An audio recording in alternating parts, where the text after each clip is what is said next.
अनिल कुमार सिंह जी, सुल्तानपुर से। राधे राधे। राधे राधे महाराज जी।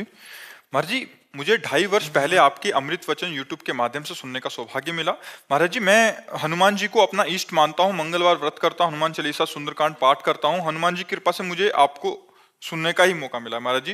महाराज जी, आपके सुनने से मेरे पाप नष्ट हो गए, मांस मछली सब छोड़ दिया महाराज जी।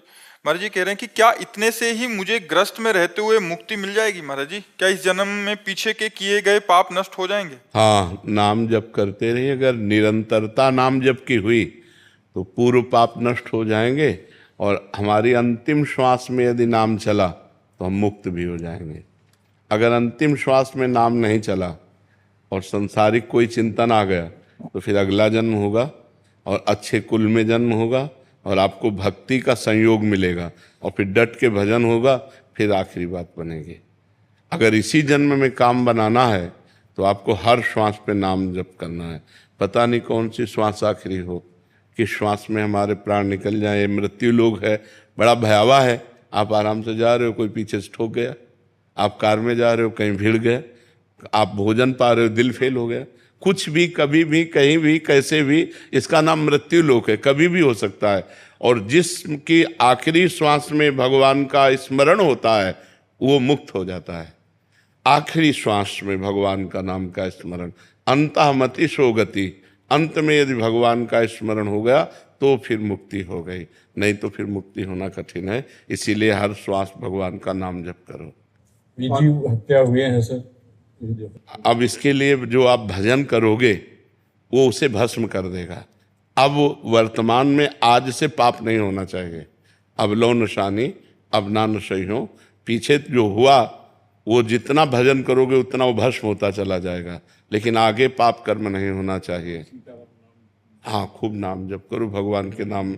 हाँ, भगवान के नाम में अपार सामर्थ्य है। फाल्गुनी सिंह जी। राधे राधे गुरु जी। महाराज जी, आपके चरणों में कोटि कोटि प्रणाम।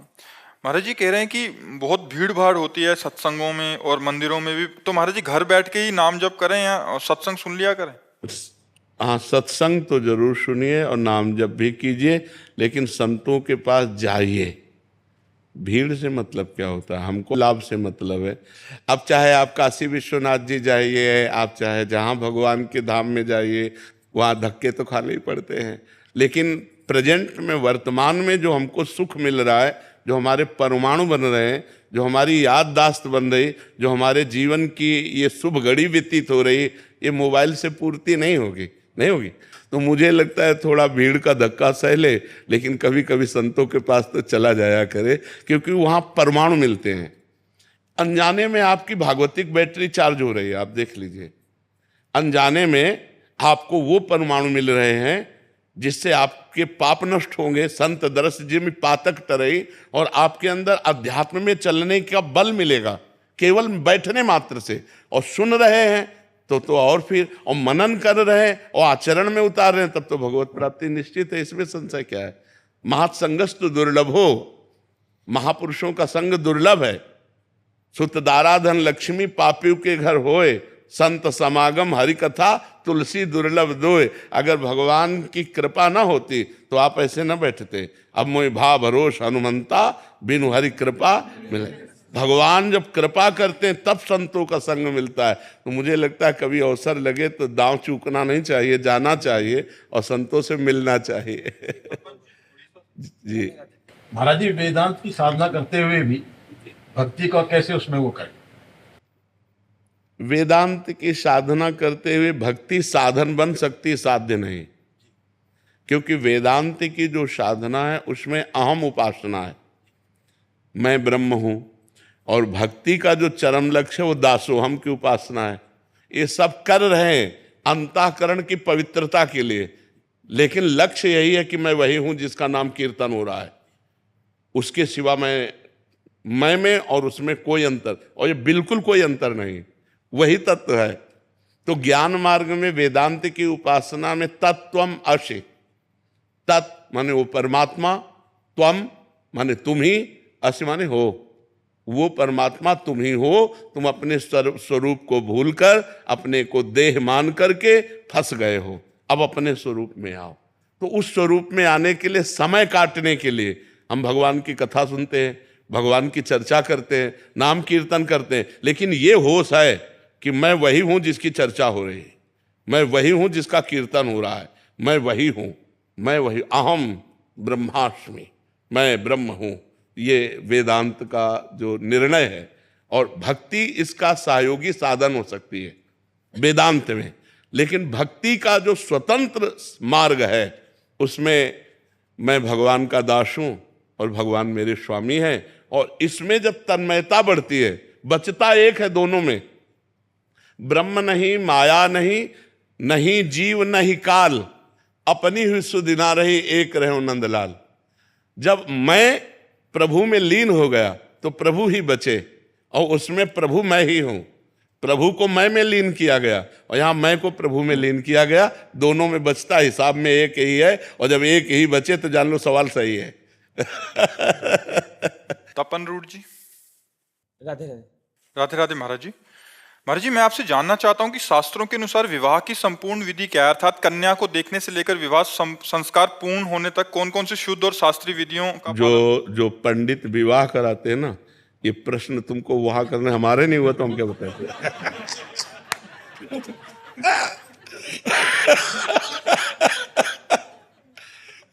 अब उससे पूछ रहे विवाह की विधि जिससे कभी विवाह नहीं हुआ। भाई उस पंडित से पूछो जो रोज विवाह करवाता है और जिसका विवाह हुआ है। हम इतना जरूर कहते हैं कि भगवान से प्रार्थना करो कि जीवन साथी पवित्र मिल जाए। ऐसे कलिकाल में जीवन साथी पवित्र मिलना बड़ा कठिन हो रहा है। ये जो गर्लफ्रेंड वाइफ फ्रेंड का चला है, इसमें संसार समुद्र से भगवान बचाए, वही बड़ा विचित्र संसार से तो बचा। ना तो हमको इसका ब्याह आदि का ज्ञान है और ना हमने कभी पंडिताई कराई है, तो इस विषय को तो जानकारी उससे करो जिसका ब्याह हुआ है। जो ब्याह आदि कराता है वो सब ये बातें हम तो वेदांत, भक्ति योग, अष्टांग योग, कर्म योग, यही बातें जानते, ज्यादा हमें पांडित्य का तो ज्ञान है नहीं। ये तो जो पंडिताई वंडिताई करावे उससे है नहीं। हाँ, इसका हमें ज्ञान नहीं बच्चा, और ना इस विषय में हम कभी गए हैं। बचपन से बाबा जी रहे तो हम इस विषय को जानते। अब जिस विषय को हम जानते नहीं उस विषय को क्या हम वर्णन करें जी। पूर्णिमा जी दिल्ली से। श्री हरिवंश। श्री हरिवंश महाराज जी। गुरुदेव, जैसे आपने कई बार वर्णन किया है कि संत दर्शन और उनकी जूठन पाने से कल्याण होता है, तो क्या इसी प्रकार कोई ग्रस्त संत हो उसके दर्शन एवं जूठन पाने से भी कल्याण होगा? बिल्कुल बिल्कुल अवश्य। यहाँ गृहस्थ विरक्त से मतलब नहीं, यहाँ संत एक स्थिति होती है, साधुता एक स्थिति होती है। वेश मात्र को संत नहीं कहते। इस वेश का आश्रय लेकर बहुत असंत भी हुए हैं और बहुत असंत भी हो सकते हैं, दंभ पाखंड और सब। तो गृहस्थ में ऐसे हो सकते हैं जो वेश नहीं धारण किए लेकिन बड़ी अच्छी स्थिति हो। ये हमने देखा अपने एकांतिक में, बहुत से ऐसे गृहस्थ आए जिनकी स्थिति बहुत अच्छी थी, क्योंकि बिना स्थिति के वो शब्द नहीं निकलते। तो हमें प्रणाम करने का मन हुआ कि गृहस्थी में रहकर देखो, हमको अगर एक काम बता दिया जाए तो हमें बड़ी परेशानी हो जाएगी। उनको 100 काम है, फिर भी वो भगवान का भजन करते हैं, फिर भी वो धर्म से चल रहे हैं, फिर भी वो नियम से चल रहे हैं। ये बड़ी बात है। गृहस्थी में भजन करना सबसे बड़ा आश्रम है गृहस्थाश्रम, क्योंकि हम लोग पैदा भी गृहस्थी में ही तो होते हैं और हम पलते भी गृहस्थी से ही हैं। आज भी हमारा पोषण गृहस्थी से ही हो रहा है। कोई वस्त्र दे रहा है, कोई भोजन दे रहा है, कोई रुपया दे रहा है, कोई कुछ दे रहा है, तो दे तो गृहस्थ ही रहे ना। गृहस्थी में पैदा हुए, गृहस्थी में पाले गए और आज भी गृहस्थी हमारा पोषण कर रहे, और वो हमारा पोषण करते हुए भजन कर रहे हैं। तो इससे बढ़कर क्या हो सकता है? गृहस्थ आश्रम सबसे बड़ा आश्रम हो जाता है। तो गृहस्थ में अगर कोई भजन कर रहा है तो उसकी चरण रज लेना, उसकी जूठन लेना बिल्कुल वैसे ही काम करेगी जैसे किसी महापुरुष की। अपराजिता जी। राधे राधे गुरु जी। आपके राधे राधे महाराज जी। महाराज जी, आपका संशय है कि कहीं देखते हैं कि एक फोल्ड वाली कंठी डाली होती है, कभी 2 वाली, कभी 3 वाली। तो महाराज जी, इसका कोई शास्त्रीय नियम है क्या? हाँ, जैसे गौड़ेश्वर संप्रदाय में 3 राउंड की कंठी डाले होते हैं, तो उसमें होता है आचार्य और इष्ट, राधा कृष्ण इष्ट और आचार्य, तो 3 हो गए। अपने यहाँ 2 डाली जाती है कि आचार्य ही इष्ट के रूप में है, इसलिए प्रिया प्रीतम के रूप में 2 डालते हैं, और जो परमात्मा एक ही है उस भाव से तो एक ही भाव में डालते हैं। वो क्या उसमें कोई मतलब खास बात नहीं है, कंठी डालो या ना डालो, और हृदय से भजन कर रहे हो तो भगवान मिल जाएंगे, और भजन न करो तो भगवान थोड़ी मिल जाएंगे। आप विचार करो, भगवान तो भजन करने से मिलेंगे। डट के भजन करो, इन सब बाहरी बातों पे न रहो, बाहरी बातों पे ज्यादा ध्यान मत दो। आप कुछ नहीं, बाहरी कोई नहीं जान रहा, और आप राम राम राम राम हरि हरि कृष्ण कृष्ण जप रहे हो तो आपको भगवान मिलेंगे। और आप बाहरी सब कुछ किए हो और भगवान से प्रीति नहीं तो नरक मिलेगा, भगवान नहीं मिलेंगे, पक्की बात समझो। सुहानी शर्मा जी नोएडा से। राधे राधे महाराज जी, आपके चरणों में कोटि कोटि नमन। महाराज जी, मैं नाम जप करती हूँ फिर भी मेरे भविष्य को लेकर मेरे मन में बहुत विचलता रहती है। क्योंकि भगवान पर विश्वास नहीं है, भगवान पर विश्वास ना होने के कारण हमें भविष्य की चिंता होती है। हमें सोचना चाहिए जो जगत के पशु पक्षियों को सबको भरण पोषण करते हुए स्वस्थ रख रहा है, उस परमात्मा की हम शरण में हैं, हमारा भविष्य मंगलमय होगा। हम पाप आचरण ना करें। देखो एक चीज हमारी बात मानना, यदि आपका चरित्र दूषित है तो आप चाहे जितना माला घुमा लो, आपका विश्वास पुष्ट नहीं होगा। ये हमारी बात ध्यान रखना, क्योंकि विश्वास दृढ़ हो जाने का मतलब आपका परम कल्याण हो जाना। भगवान पर दृढ़ विश्वास, अचल निज धर्मा, मतलब हो गया आपका काम। तो जब तक मलिनता रहेगी तो हमारी ये प्रार्थना है कि अगर ब्याह हो गया है तो अपने पति से प्रेम करे, अगर ब्याह नहीं हुआ तो ब्रह्मचर्य से रहे। तो ये बातें काम करेंगी जो हम कर रहे हैं, आपसे जो बातें कर रहे हैं ये अध्यात्म की बातें हैं। आप इधर उधर गंदी बातें करो तो फिर ये रंग नहीं लाएगा, फिर अविश्वास तो हो ही जाएगा। और अविश्वास क्या, जपने में भी मन नहीं लगेगा, ये बातें सुनने में भी अच्छा नहीं लगेगा अगर अपवित्र और मन होता चला गया। इसलिए आज जो कमियां बढ़ रही हैं हमारे समाज में, वो व्यभिचार की कमी, व्यसन के, यही कमियां बढ़ रही। व्यसन कर रहे हैं लोग, व्यभिचार कर रहे हैं, फिर धन चाहिए तो छीना झपटी चोरी हिंसा कर रहे हैं। नौजवान लोग बहुत भ्रमित हो रहे हैं, ये बहुत गलत हो रहा है। इसको पहले रोको, ये पहले छोड़ो, तब अध्यात्म को आप जान पाओगे, तब अध्यात्म में चल पाओगे। अध्यात्म निष्पाप मार्ग है, और पापवंत कर सहज स्वभाव, भजन मोर ते भाव न काऊ। जो पाप आचरण करेगा वो भजन नहीं कर पाएगा, उसे भगवान पर विश्वास नहीं होगा। अब पाप आचरण करोगे, माला दो माला घुमा लिया, बोले नाम का फल नहीं मिल रहा। पवित्र आचरण करो, पवित्रता से चलो। आप खुद देखो, हम अपना जीवन तुम्हें उदाहरण में दे रहे हैं। भिक्षा मांगकर जीवन भर खाया है, कभी 1 रुपया पास नहीं रखा। आज देख लीजिए, अगर आज हमें जरूरत है तो जगह है, व्यक्ति है, रुपया है, व्यवस्था है।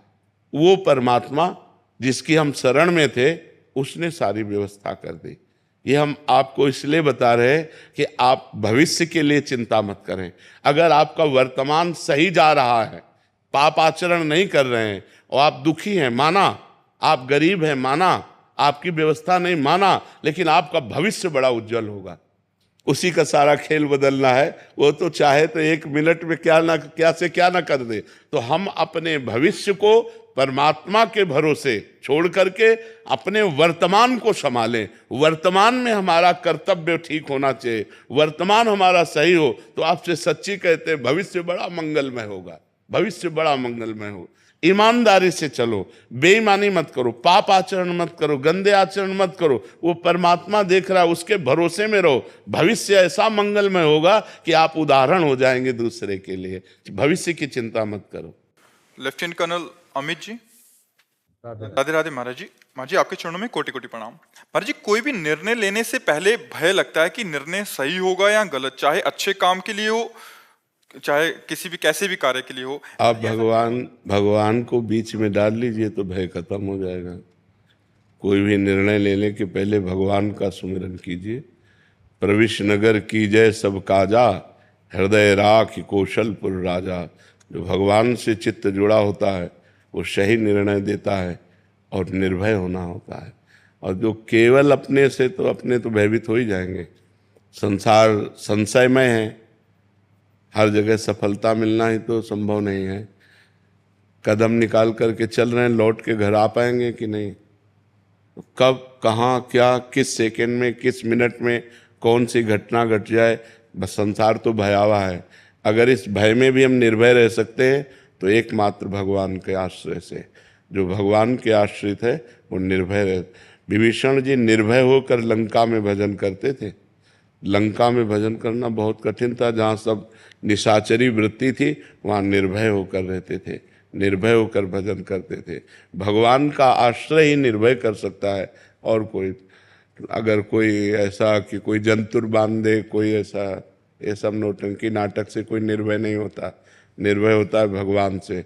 5 वर्ष का बालक प्रहलाद है और त्रिभुवनपति हिरण्यकश्यप उसका पिता है, और भगवान के चरणारविंद की आसक्ति से युक्त होकर त्रिभुवनपति को हरा दिया।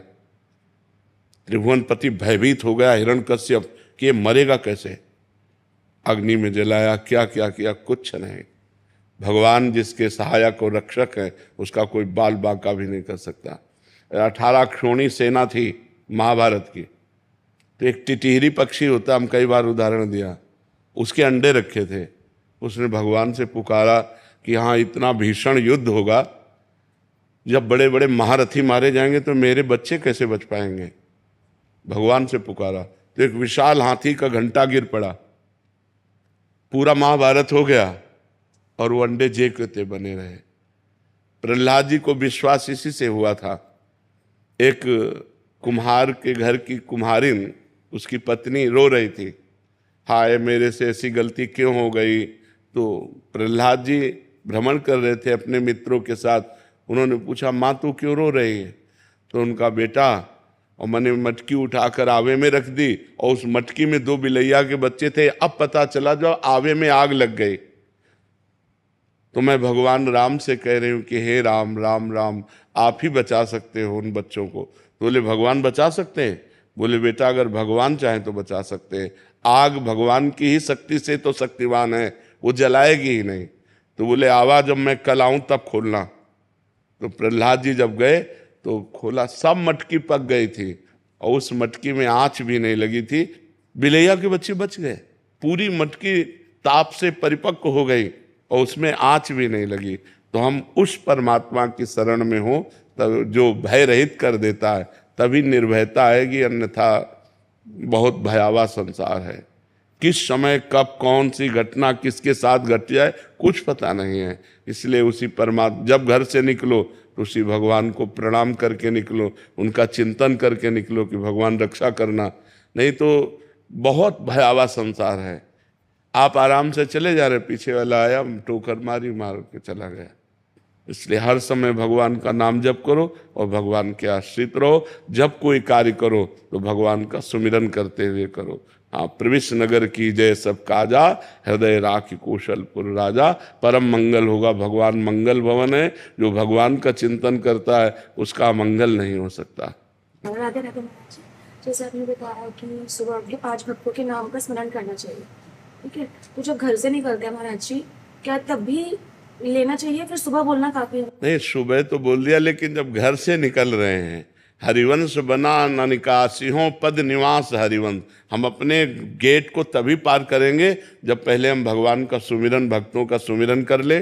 क्योंकि भक्ति भक्त भगवंत गुरु चतुर नाम बपु एक, इनके पद सुमिरन करत नासत विघ्न अनेक। जब हम भक्तों का सुमिरन करते हैं, भगवान का सुमिरन करते हैं, तो हमारा मार्ग निर्विघ्न हो जाता है। हम जिस कार्य के लिए जाते हैं वो विघ्न रहित हो जाता है। इसलिए जब घर से निकलें तो पहले भगवान का सुमिरन करें, भक्तों का सुमिरन करें।